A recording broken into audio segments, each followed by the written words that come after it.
This is the Ambitious Creators Podcast with your host, Max Sinclair.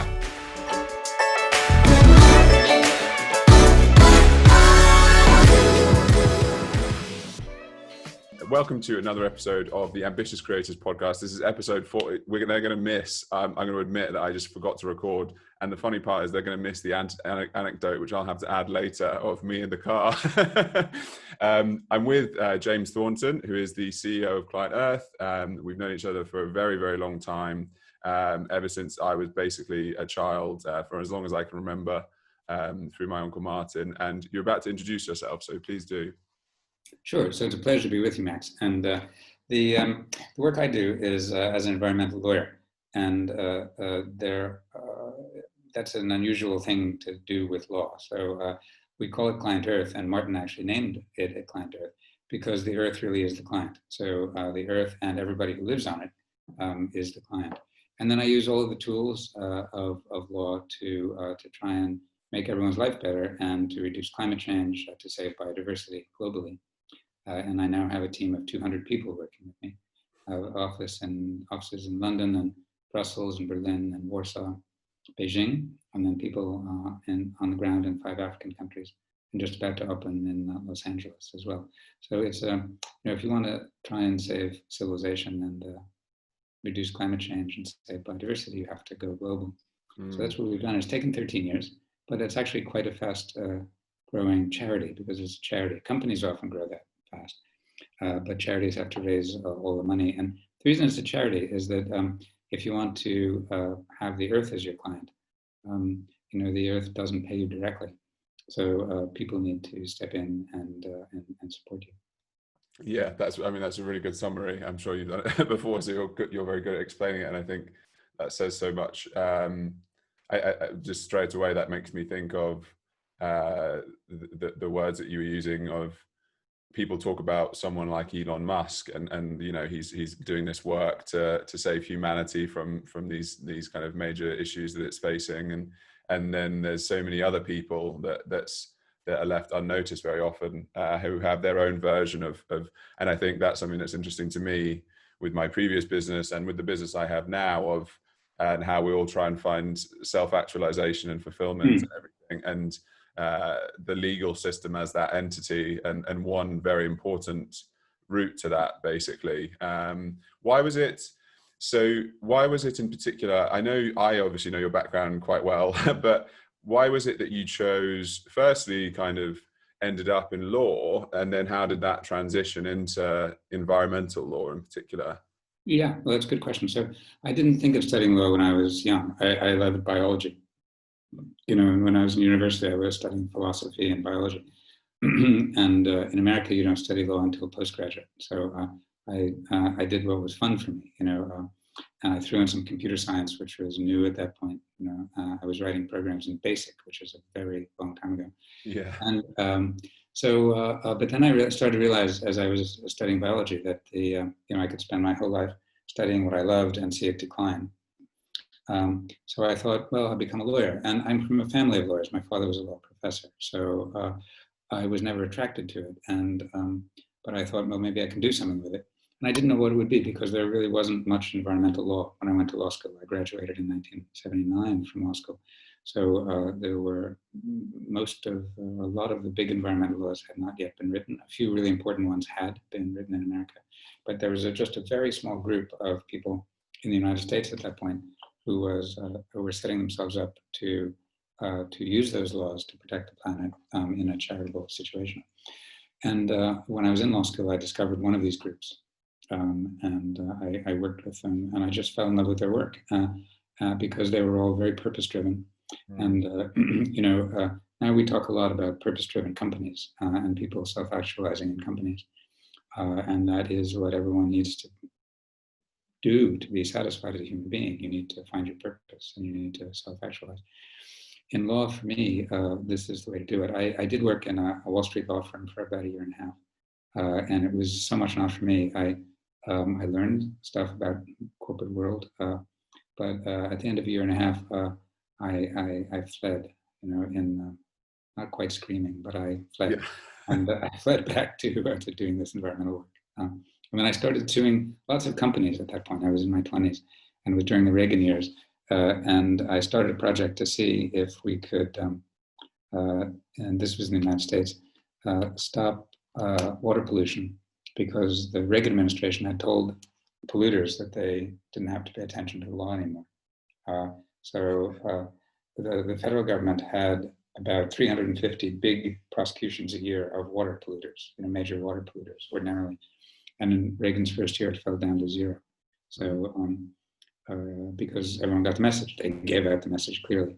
And no one had the idea that citizens could just come in and do anything about it. But but working with this environmental group in America, I did. So it was me and an assistant and a chemist with some outside help. And we wound up winning about 100 cases and really changing the dynamic. So the polluters realized that they still had to obey the law because citizens could become sheriffs, and come after them.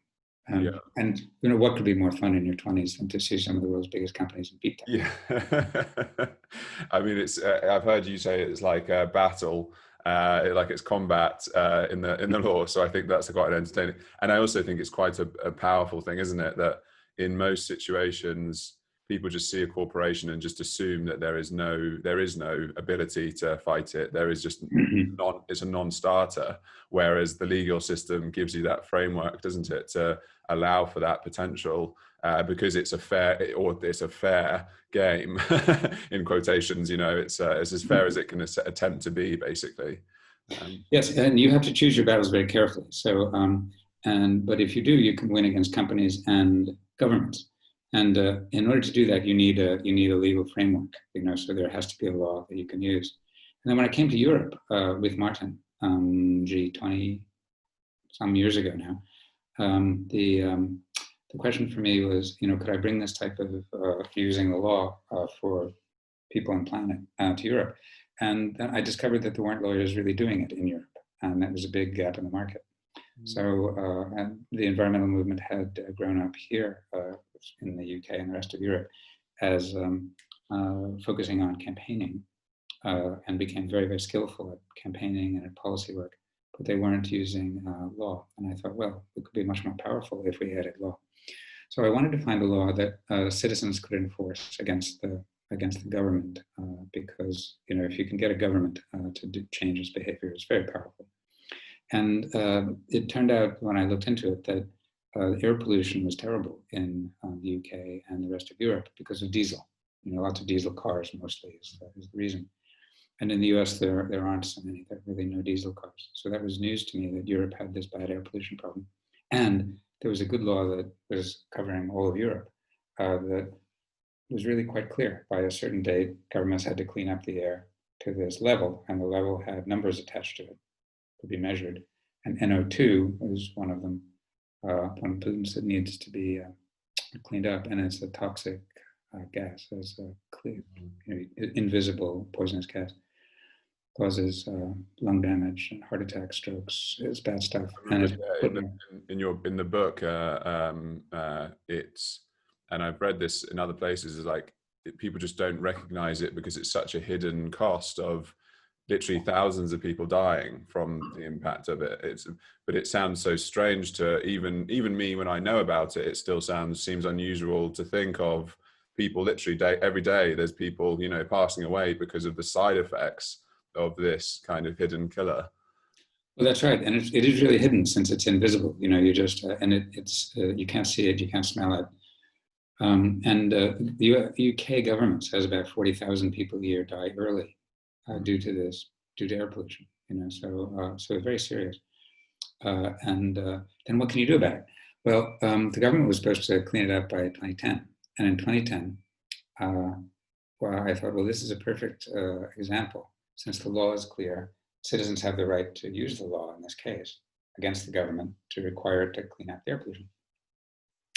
So I had become an English lawyer at that point, in addition to becoming an American lawyer, and I had to write a letter. And I found out as an English lawyer, you write a polite letter to somebody you're going to sue.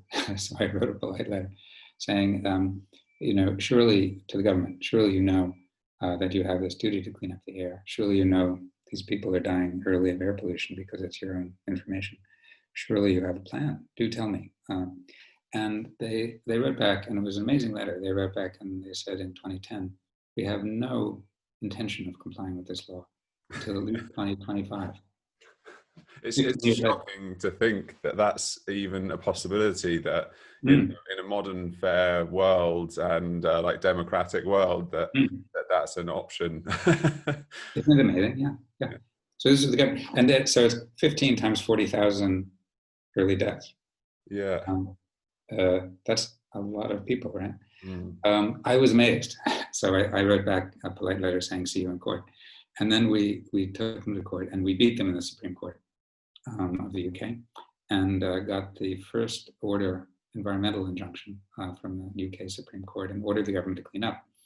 Now, they've been slow, and when Michael Gove was the Minister for the Environment, I used to go and have these very pleasant conversations with him and try and urge him to go more quickly.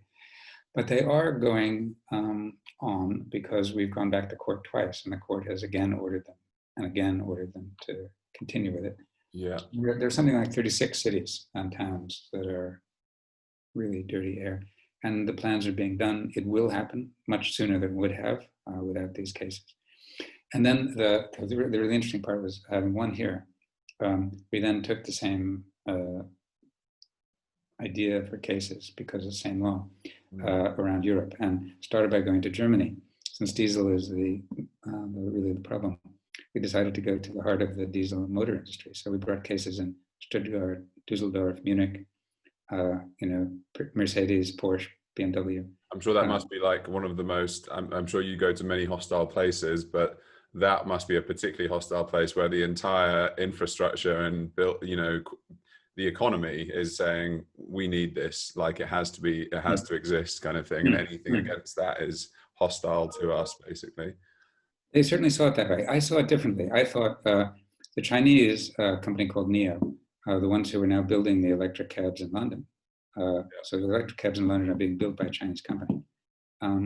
They're way ahead on electric cars. And so my thought was, these cases are actually friendly cases for Porsche and BMW, Mercedes and Volkswagen, because they were wedded to keep producing their diesel engines as long as they could. And instead, what they really needed to do is to speed up the movement into electric vehicles if they were going to keep their markets, because otherwise, as environmental regulations get tighter, the Chinese would have just wiped them out. So it's actually, these were friendly lawsuits, although they really didn't perceive them that way. Yeah. And it went up to the Supreme Court, the highest court in Germany, where we won. And then Angela Merkel got on too. I generally like Angela Merkel a lot. This day, however, she said, don't worry, everybody. This case that they just won against the German motor industries isn't very important. And isn't that great? Because we thought, wow, how often do you get the chancellor to say that your work isn't so important? Yeah, I mean, that's the definition of one of those moments when people are saying something, and by definition, that's the opposite, is true. If someone says that they're confident, they're unconfident. If someone says that they're smart, they're not smart. And if she says it doesn't matter, it definitely matters. Yeah, exactly. So we went home and cheered, Yeah. And then what happened was that the sale of diesel vehicles, because judges said, if you don't clean it up by a certain date, we'll actually ban the use of diesel vehicles in the center of Düsseldorf, center of Stuttgart, center of Munich, where the air pollution is really bad, because that's a drastic way to clean it up. And they did that. And the diesel sales fell dramatically, 30-some%. And the car industry magazines attributed it to this litigation. And you mentioned Elon Musk there. And the only connection I have with Elon Musk is in one of the car industry magazines, called Green Fleet. There's an industry publication called Green Fleet, and they listed the people in the world who had done most to make cars electric and green that year. And Elon Musk was number 8, and I was number 6. Wow! So for 1 minute, I was ahead of Elon Musk in one obscure industry publication. That's amazing. But this is the sort of thing you can do with law. And the idea there is that you then, all those air quality cases, and they're going on, we have a whole bunch of them across Europe. I have this huge team who's doing all the work now. And what you're doing is you're proving that citizens can use the law. So you're empowering people. And in these countries, we work with local groups. So we work with a German environmental group, and German lawyers. And so you're empowering people to do this. And you're showing governments that they have to comply with their own laws and not just ignore them to the detriment of people. And nobody else will enforce these. Citizens can do it. And then you're also moving the market. You're speeding up the transition to electric cars, which is one of the things you need to do if you want to get to a net zero carbon economy, which we need to do if we're going to have a good future, or future generations are going to have a good future. Yeah, it seems to me as well that one of the biggest things that's the core of all of it is well, firstly, like I say, and I always say this cautiously because there's many people nowadays who are anti it, that I am capitalist. Like I've got a capitalist kind of brain in terms of how the world works, and it has got us to where we are, and also where we are is not a terrible thing. Like, if you go back, if you look at it in a longer view, 500 years ago, we are a better society now, like in every possible way, largely, but we have this very big new problem that needs to be confronted.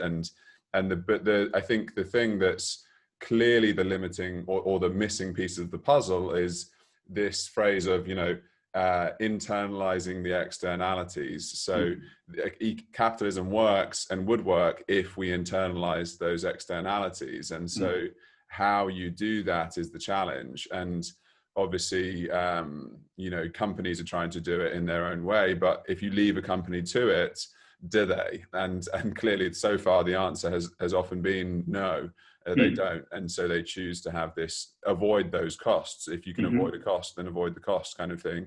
So it seems to be that law is one of the ways, the legal system is one of the ways that you can try and internalize those externalities at least, or at least maybe just enforce that process. Because that's the other thing I wanted to talk about really, was like that's the danger is that, and this is why so many people have lost passion for politics, is because politicians, it's the word itself now is synonymous with, lying and false realities and just saying what you want to get your position in things. But it seems to be that that the legal system is that one big defense mechanism for that. That if a politician says, whatever, the Paris Agreement or the Clean Air Act and things like that, that this is one of the few benchmarks or systems that are in place that can actually, confront the UK government, which seems to be like, huge. Capitalism, because there's good news there, I think. So yes, when you have a law that requires something and puts a mandatory duty on the government, citizens really can hold the government to account. Now, the UK government is actually trying to make that harder. So after Brexit, we're seeing the government try to make it more difficult for people to go to court. And I think that's extremely unfortunate, because what they're trying to do is to make it harder for citizens to make sure government abides by the law. And why would you want to do that unless you are intending to break the law? Is that this thing that they're destroying this barrier of maximum cost? Was it? Yeah. So they're trying to make the costs higher, and they're trying to make it harder to the criteria tougher for getting what's called standing in court. So in order to get a judge to take your case, they're trying to make it a tighter system. It should be quite an open system, but they're trying to tighten it down. So there are fewer challenges to their violations of the law. It's a rather scary thing, because that's where this is coming from.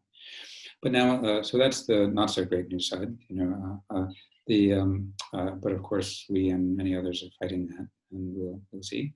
We have a lot of judges who actually want to do justice. that's a very good thing. And the judges are waking up, to environmental cases being important cases. So, this is a battle that will get played out. But back to the economics. So When I was a young guy bringing those early cases, I would stand up and give speeches about how everything had to be green and how industry had to be green and so on. And people would pat me on the head and say, well, you're a nice young man, and that's very idealistic. But the economics are against you, so it's just not going to work.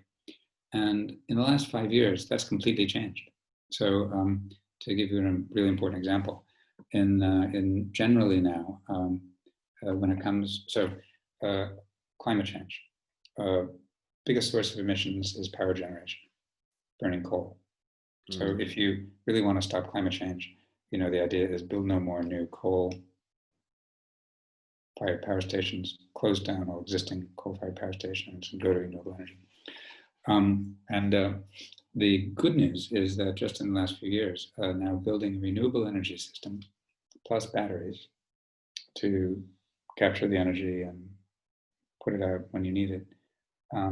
So building a renewable system and batteries and running it is cheaper than simply running an existing coal-fired power station. So enormous difference in costs.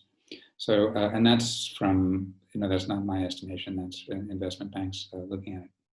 And that's great news. So, so when the economics move in the direction of green alternatives, I'll give you another example of that, and then talk about coal a bit more, maybe, if that's interesting. Yeah.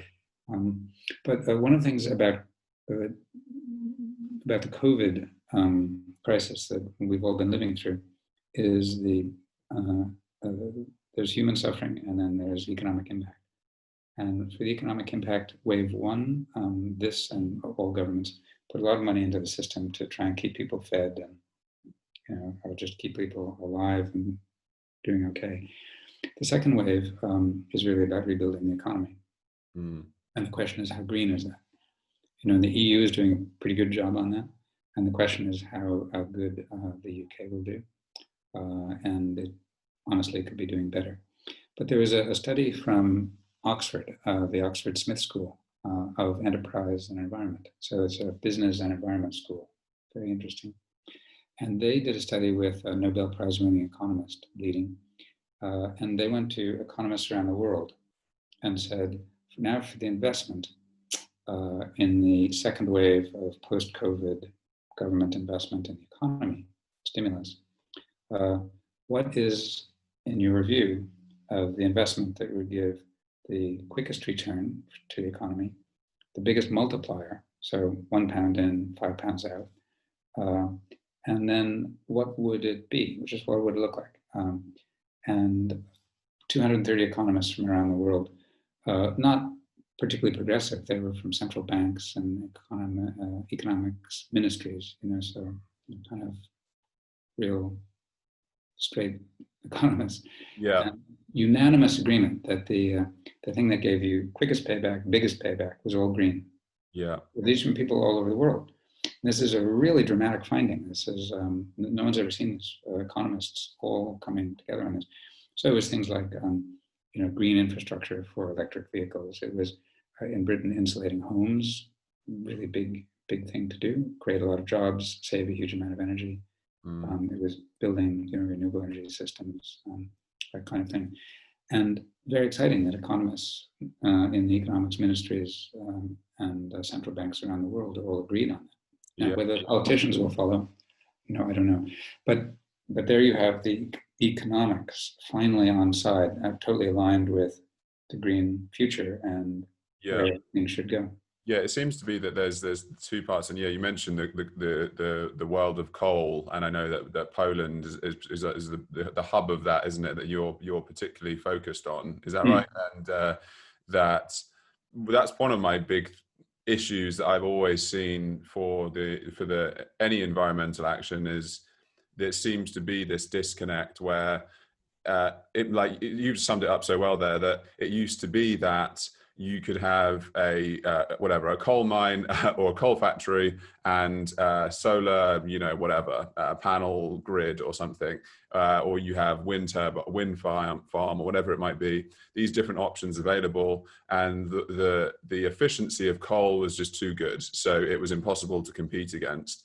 But everywhere you go now, the conversation is not even hidden that, you know, Australia or the US or the UK or in Europe, it's the same everywhere, that they're actually massively subsidizing them even. So it's not even that it's equal just about, and, you know, the environment stuff's being propped up or something. It's actually the environment stuff is standing its own, and the coal industry is falling behind and being propped up in the name of jobs. And it seems just the most unusual thing that the world can already be at a point where it can solve its own problems of the environment.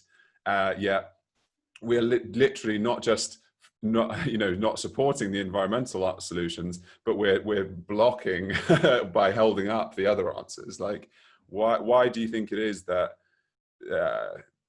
these huge subsidies still exist, basically? It's a great question, and I think the answer is because you have these incumbent industries who have a lot of power, and they have a lot of the power of the argument of you're going to put people out of jobs, moves politicians, and the inertia of always having been there. Big companies that have always been there, and they've always been intertwined with government. I mean, the International Monetary Fund says that there are $5 trillion in subsidies every year to fossil fuel. Yeah. Now imagine if you shift that $5 trillion into subsidizing green energy. I mean, the world would change overnight. Mm-hmm. And Poland is a good example. So when 12, 13 years ago, I started an office in Poland, partly to attack this fleet of 30 new coal-fired power stations that they wanted to build. Mm. And we've kept every one of them from being built with a brilliant team of Polish lawyers. Yeah, these great Polish people, very difficult. They were denounced by the state, as enemies of the state. And the head of the office had death threats. I mean, it wasn't easy. Mm. But we have, and the idea is to with these incumbents. So we have the companies who can deliver green future. They tend to be younger, much leaner, much more nimble, but also have far fewer resources than these, big old companies. So you have, if you think of the capitalist road, you think of these huge old utility companies, for example, as dragons sitting in the middle of the road. Yeah. And you have these young people wanting to march down the road to deliver good products to market, and the dragon sitting there blocking the way. So who's going to get rid of the dragon? Well, the dragon will never move on its own. We know that about dragons. We've all seen the movies. The government isn't going to move them because they're intertwined with the incumbent industries. Yeah. And these young companies aren't set up to do it. They're set up to do something different. They don't have the resources. It's not what they're meant to do. They can't take on the big utilities as well as deliver product. So that leaves it to lawyers working for citizens. So it leaves it to citizens to go out and translate the dragons. And then, so we're the lawyers working on behalf of all the citizens to translate these dragons. And it's proven quite successful, so we blocked these 30 coal-fired power stations in Poland. Maybe two Polish examples are quite cool. The Polish government, after we blocked these 30, decided it was going to build one anyway, and they were calling it the last new coal-fired power station in Europe, which is kind of a compliment to the work of our team. Yeah. But we decided, okay, let's try a new tactic. This is just recently. So we bought shares in the company, and we exploited this fact that coal is now not a good business decision, right? So we had a group called Carbon Tracker, extremely good group, do an independent financial analysis showing that you were going to lose money by investing in coal as compared to clean energy in Poland, even in Poland. Yeah. Because the markets didn't want it. So we showed that to the company. We put up a shareholders resolution to try and block this, but the government owned the majority of the shares, so they voted to go ahead and do it. So as shareholders, then we sued the company. Nice. The directors, no one had ever done this in the world before. We sued the directors personally for violating their duty to us as shareholders. So this wasn't an environmental case. This was a business case where we said, we own, I think it was 30 euros worth of shares in your company. We're you're intentionally ruining our investment by knowingly making a bad business decision. We took them to court and we won. Wow. And isn't that cool? And here's the great news, is the next day, the share price of the company went up. So the market was on our side. Yeah, you've actually helped the business to succeed through making actually effective. Yeah, that is amazing. Yeah. Yeah, this is a case where you're using the law to correct a bad decision of the directors company. And then the company was acquired by a bigger company, by a parent company. And the parent company agreed, with the business analysis, and they wrote off the 2 billion zlotys, the Polish currency, that had already been spent. And the company's price went up again the next day after they wrote down the investment, after they said this is a 2 billion loss. Yeah. So it's a beautiful example. And then just a few weeks ago, another Polish company, the biggest utility in Poland, called PGE, was very coal-based. And over the last 10 years, we've beaten them on 2 coal plants. And 4 years ago, we had a discussion with them in which we said, coal really isn't the future. You should think about clean energy. And they, a few weeks ago, announced that they weren't going to build any more coal. That's amazing. Yeah. So people are getting it, Yeah, it really is.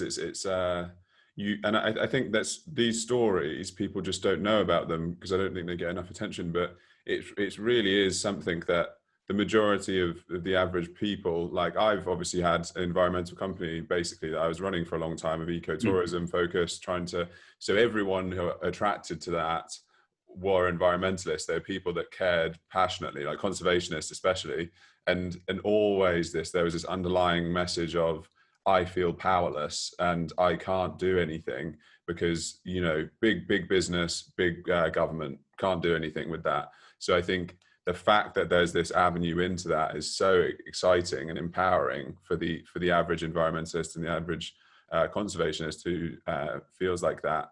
And I think, I think it's really exciting. I wanted to ask really about the actual business, because I think that's as impressive as anything in terms of like, I know people who have been, gone into environmental law and things, and everybody has, a lot of them will have a similar goal of, I want to, challenge governments. I want to challenge bad things happening in the world with the system or with the tool of law. Yet yours, Client Earth, is the organization which has scaled to such an amazing extent. And so your impact will have scaled to that extent. It's like, how do you, in particular, you've obviously branched out to so many different countries, and I saw like 6 or 7 different offices, is it now, or around that? And, you said you got LA opening up.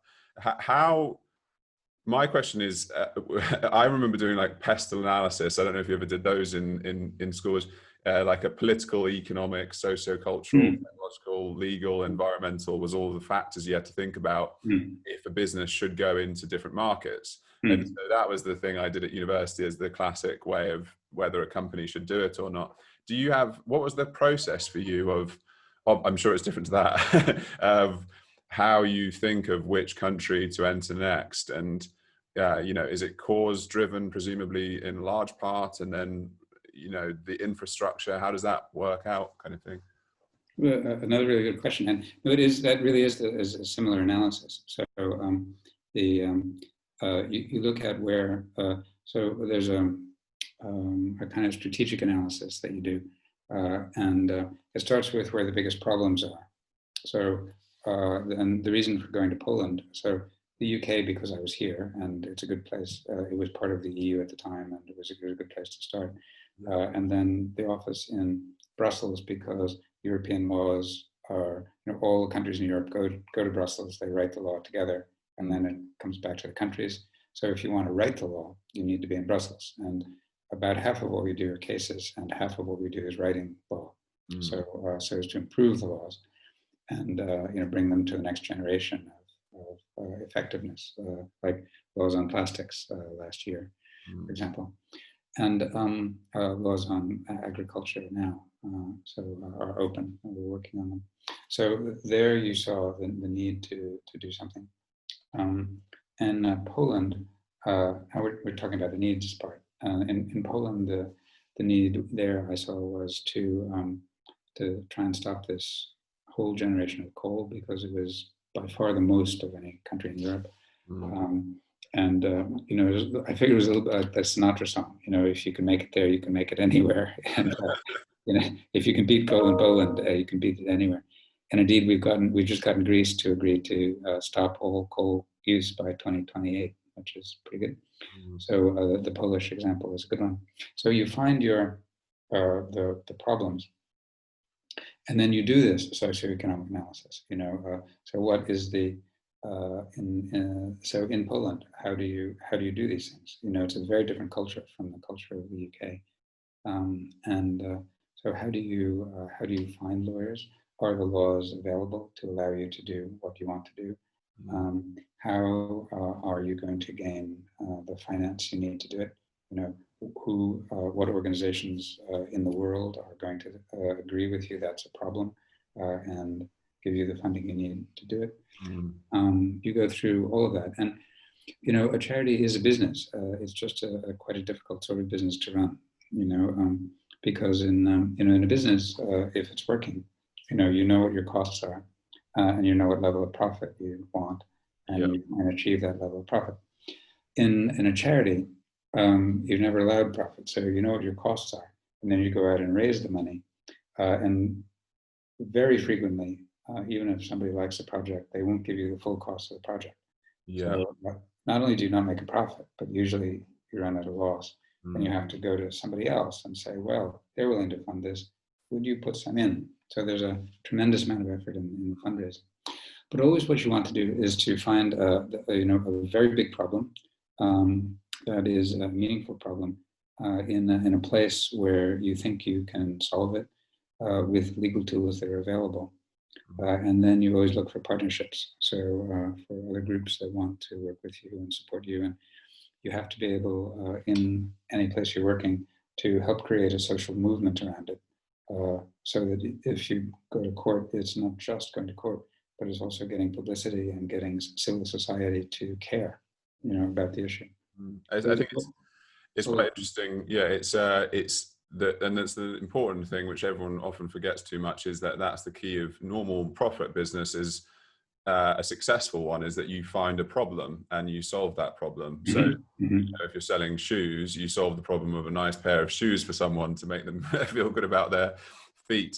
And so you've got this. It's the same thing for a charity, but in its own different format. And it's funny that in a way you're creating your revenue stream or sales of donations through actually making sure that it is a genuine, serious problem. That if you're confronting one of the biggest networks of coal factories being produced, other people will see this serious problem that's important and needs to be dealt with, and that has to be the real underlying driver for why you'll end up with the funding to be able to actually solve it. Whereas if it's a kind of false reality or not a real problem to the world, then you're always going to be struggling so much more, aren't you? No, that's right. So the sad truth is that there are an awful lot of environmental problems. So it's easy to pick really tough ones, but you want to pick tough ones that you can actually do something about. Because you don't want to just beat your head on the wall forever and not achieve something. But you can take on some of the really big ones with these tools if you're very strategic about how you use them. And then the other thing I didn't mention earlier actually was opportunity. So I always thought for the first sort of 10 years of Client Earth, or 8 years maybe, I really need to work in China if we're going to help solve global environmental problems, since it's the biggest polluter. How do I get there? And then I was invited in. So I was invited into China by members of the Supreme Court to work with them directly. And we developed into a very deep relationship. And now we have an office in Beijing, and we're helping the Chinese move much more rapidly on environmental issues, which they really care about. They're living with the pollution, and they see the future, and they know the future has to be green. And their question is, how quickly can we get there? And can you help us do that? Which is very exciting. So on the one hand, I come back to London and I'm suing the British government, and I'm in Beijing, and the government is saying, help us move as quickly as possible. Tell us what to do. then they do it. You know, if it's a good idea, they just go ahead and do it, and it's amazing. I remember you telling me about it was Christmas or Christmas before that. I think we were talking about China, and yeah, you can't ignore it as a place that's needs to find its own solutions to these things. And I remember you told me about it, that just the rapid changes that have occurred there in recent times. I know that China's famous for having a very long-term view of things, isn't it? And so I was actually something I think that's the change that we're seeing, as so many countries and financial systems have their 10-year forecasts, and suddenly even the 10-year forecasts are looking tragic when it comes to the environmental impacts that occur within those. So that's when China and any other of the larger kind of more stable organizations are going to take more notice, aren't they? Definitely. Well, they certainly see the problem, and they're certainly dedicated to doing something about it. You know, the trade war that Trump started, and then the result of COVID, means that they're not moving as fast as they could. They were really quite committed to stop building new coal-fired power stations. So they put in more renewable energy than the rest of the world combined. So they're very good on renewable energy, but they were really moving away from coal. And Donald Trump's trade war gave the people inside China who want to build more coal ammunition. So there's a fight going on about whether they get off coal fast enough, and we'll see. But with respect to other things like cleaning up pollution, they really are moving very fast. They have a lot of pollution to clean up, but they're moving very fast. They're very sincere about it, and they they have this project called the Belt and Road Initiative, which is to spend more than $1 trillion in building infrastructure to about 100 countries. And you could either do that in a way that's green or brown, and if you build a lot of renewable energy, for example, then you can move the globe towards the Paris Agreement. And if you build hundreds of coal-fired power stations, you move it away. Yeah. And the good news is that the Ministry of Environment in China has adopted a very, very good idea that we and others have worked on, which is to look at all Belt and Road investments and give them a green light, a yellow light, or a red light. So that and I really hope this works. And they're working on convincing the other ministries about this now. Yeah. But if this works, then you get another, we were talking about COVID stimulus, but we get another COVID stimulus in terms of investment in infrastructure, which is green. So, people in Asia need electricity. There are like 350 million people. Yeah. So, but if you give them clean electricity, they have a good life. If you give them coal, nobody has a good life. So, so that's a dynamic that's working its way out. And the encouraging thing is, you have the Chinese Ministry of Environment leading the charge to try and make the investment in the Belt and Road green. So, so there's much hope. It's easy to look out in the world and say it's a disappointing place right now. It's difficult right now, and certainly that's true. But the way to keep oxygen in your system and keep breathing and keep going is to also look for the points of light and the things to be joyful for. And it's a joyful thing that while there are many problems in China and human rights issues, the government is really focused on cleaning up the environment. And that's a terrific thing, and it's a terrific thing that the EU just came out with a big stimulus package, which is remarkably green, could be greener, but it's quite good. Great. So there's much to look forward to. And people often ask me, what's your final word? What word do you want to leave with us? And somebody asked me that yesterday, and I found myself saying, let's all save civilization together, because civilization needs it, future generations need it. And it is absolutely clear to me that it can be done. It just takes us all doing our own piece, and everyone needs to be motivated to do it. And then it can be done. It's a matter of our own mental frame. Environmental problems are mental problems. Yeah. So if we change the way we think, then it all can happen very quickly. Definitely, yeah. And I agree with you. We were talking about this before, like that everyone has their version of this. I think it's also more people with that mindset in the first place. So there's, and we talked about this before, of, you know, if you've never had money, it's very often that you might end up in that mindset of, I need to get rich rather than need to do X, Y, and Z. And so their version of their self-actualization at the beginning is, I need to be rich. I need to have a nice car and do all these things. But then when you get to rich, that's when you recognize, oh, I'm not fulfilled yet, and I'm not complete. There's something else missing here that doesn't feel it. And so it's more and more people achieving that level of comfort in their Maslow's hierarchy of, you know, they're comfortable with their safety and these other tick boxes, that then they get to that point where, like me and you are both very lucky to have reached that, where I personally, like, I want to help small business entrepreneurs to succeed in their ideas, so that kind of builds this engine within society to move humanity forward through this kind of more innovative part. And you're through the legal system, like I think it's really exciting. And it's so purist as well to use the legal system to say, you know, some of the biggest organizations in the world. I think that's, we've said it in this call, but it's one of the things that's most daunting to any environmentalist is, like, okay, we all agree we should do X, but government.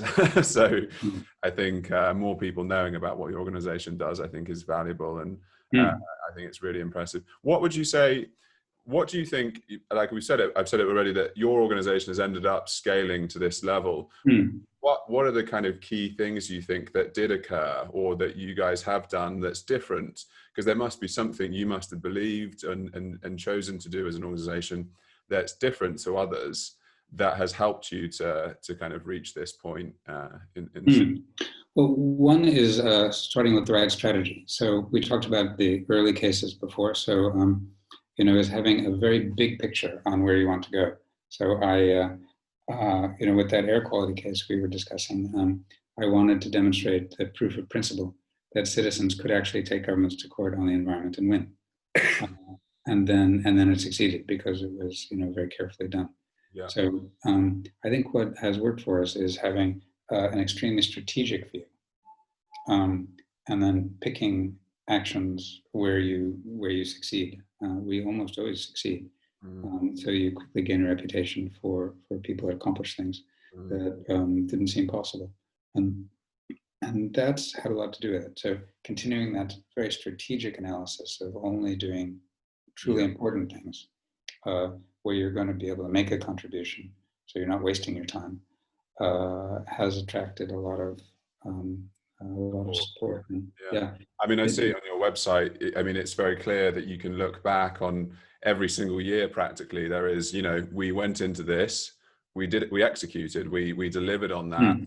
There is now not a coal mine in that place. There is now a forest that still exists in this place. There is, you know, the government has changed X. Like like sometimes I think this is, but people like PETA or Greenpeace and other organizations, I think sometimes it's a bit hard actually to see transparently what has happened, and that's why people become disenfranchised with it. But for it's such a clear result with the legal system, isn't it? Which I think is satisfying. But again, if you do it right, so we're always looking years ahead, and what's the big structural change you want to make? So rather than just picking a case here and there, you wouldn't have much impact. But if you really know where you want to go, and you years ahead and the change you want to make, then you're picking strategic elements along that pathway. Then it adds up to the sort of change you're trying to get. Presumably then the situation is exactly like with the government trying to make it more difficult to bring to court. So if you can make the legal system friendly for someone saying, I'm not happy about this, like, you know, you're about to wipe out this reserve in my local area, what can I do about it? You know, you could create a Kickstarter right now and reach the amount of funds that you need to go to court. Whereas if that's destroyed, then that kind of grassroots approach just isn't possible, basically. Well, that's why to work on the access to justice. Absolutely. You know, so we have people working on that, and you know, it's better than that was one of our initial focuses, and it's better than when we started. but they're trying to take some of it back, and we won't let them if we can help it. Good. And probably the last question was, like I know that they can donate. So how can someone help, basically? So how can someone help Client Earth to do better? You know, maybe the small level, but also, you know, can people get involved in larger ways with the organization? And yeah. Well, yes. So a very easy way to get involved is to go to the website, so clientearth.org, and you can see what we do. And there's a donate button, you know, and obviously great for any charity to have supporters. We need them. And we've been doing an online membership drive for the last some months, and a lot of people are joining. And then you get connected, and you find out what we're doing, and you know you get communicated with, and in that way you really are participating. You know, so a charity needs its backers, and you support it financially, and then you gain information, and you become essentially part of the family of people who are achieving all of this together. And then there are things that you can do. I mean, so for example, on air quality, you'll see on the website, we manage a large group of organizations that are working at the local level in the UK on air pollution. Brilliant. So you know, there are groups of parents, and there are groups of doctors, and you know, so it's possible to actually get involved in various activities with these groups. Air quality is a very good one for that, because local level activities like demanding that diesel cars turn off when they're near schools, and not just sit there and run their diesel engines. I think that can be done by parents, and it is being done by parents, and it makes a big difference to children's health. So the website will bring you into the Clean Air campaign, and then there are groups now all over the country that are working on this, that you can actually join and support and be active with if you want to be active. And brilliant. That's very satisfying for people. Yeah. I think it's really good to have the different levels of it. And like I was saying, I think that's probably the most common thing I heard was people feeling disempowered, like they needed to have some kind of pathway to supporting. So I think that's really nice to hear. And one question I'd like to ask was just, is there anyone else that you'd recommend that I should have on the show? Is there people who, you know, that you've seen doing great work in different formats? It can take any format of creators or ambitious people who have, you know, doing something for the world. Well, sure, but let's do that offline. Okay. Yeah, no worries. Yeah. After I've stopped, hit click record again. Okay, perfect. Well, yeah, thank you very much, James. I appreciate it. I can talk for forever. This is like a Christmas when I'm trying to talk at you for too long. Thank you. Thank you very much. It's a real pleasure. It's a real pleasure.